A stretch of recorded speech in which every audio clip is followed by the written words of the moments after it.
हाय, मी सरिता. मी मिलिंद. पावसाळा सुरू झालाय. पावसाळ्यात आता बाजारात रानभाज्या येण्यास सुरुवात झाली आहे. तर मग आम्ही त्याच्यातलीच एक कुरडूची भाजी आणली आहे. कारण ह्या सगळ्या भाज्या मी आईकडून शिकली. आई छान बनवायची रानभाज्या. चला तर मग कुरडूची भाजी बनवूया.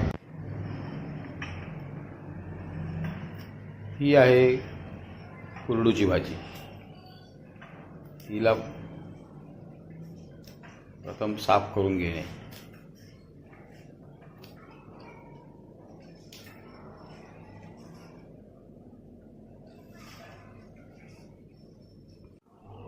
साफ करताना कोवळे कोवळे देठ घ्यायचे.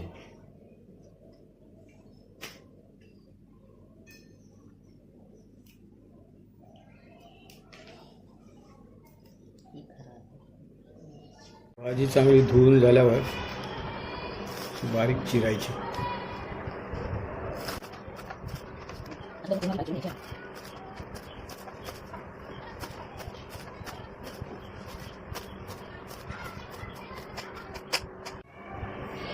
भाजी चिरून घेतली, साधारण अशी दिसते. मस्तपैकी चिरून घेणे. आता याला फोडणी द्यायची. तर फोडणीला आपल्याला लागणारं सामान आहे कांदा बारीक चिरलेला, मिरची आणि लसूण चेचलेली.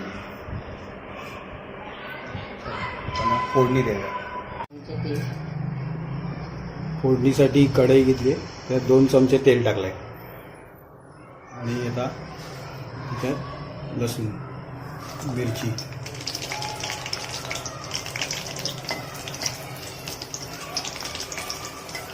घ्यायची. अशी तिखट होण्यासाठी जरा परतवायचं.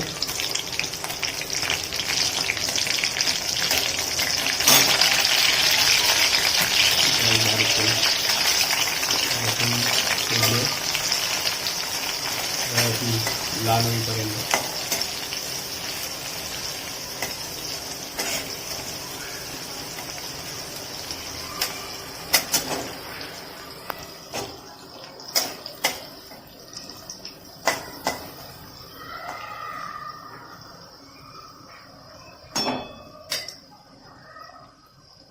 थांबायचं.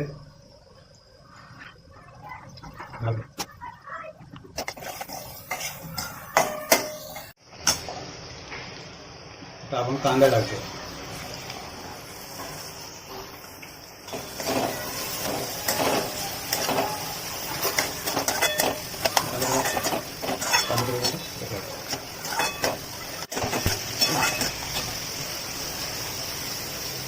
कांदा अजून थोडा ब्राऊन होऊ दे.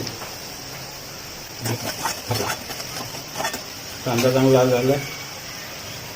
थोडा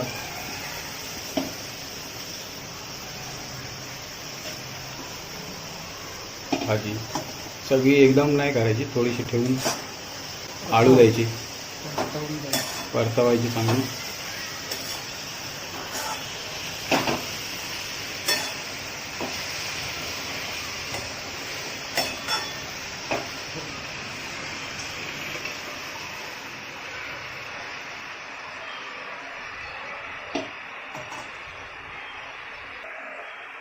मीठ चवीपुरतं.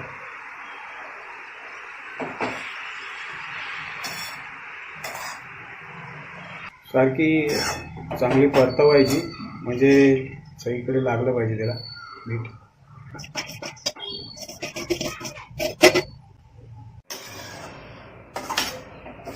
भाजी चांगली परतवून घेतली, त्याला कांदा लागला चांगला.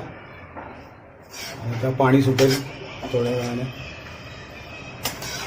भाजी आपल्याला झाकून ठेवायची.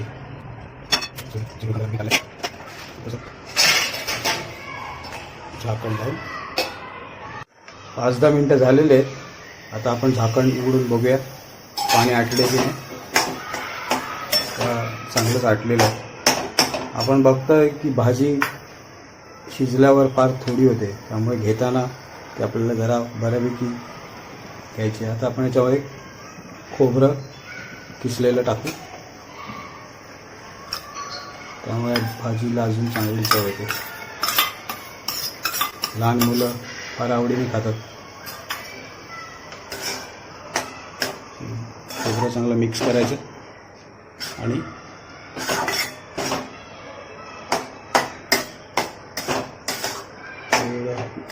चांगलं परतून घेतलं की 2 मिनटं गॅस घालून टाकायचं आणि दमाला ठेवायचं. तर आतल्या आत भाजी शिजली पाहिजे.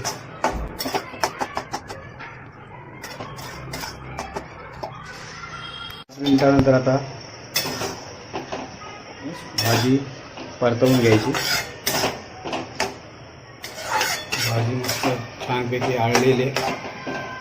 आपण कोल्हूची भाजी करत आहोत. ही पावसाळी भाजी आहे. आता पाऊस डोंगरात पडतोय त्यामुळे आपल्याला ही भाजी उपलब्ध झाली. आम्ही बदलापूरमध्ये राहत असल्यामुळे आम्हाला ही लवकर मिळाली. बाजारात आलेली आहे. आता परत थोडं परतवून घेतल्यावर थोडं झाकून ठेवायचं. झाकण लावून ठेवूया आपण 5-10 मिनटं. 5 मिनटं झालेली आहेत. गॅस घालवला आहे. तर आपण बघूया भाजी झाली आहे का. भाजी झालेली आहे मस्तपैकी. आता ही आपण प्लेटमध्ये काढून घेऊ. तुम्ही चटणी लोणचं कशाही प्रकारे खाऊ शकता.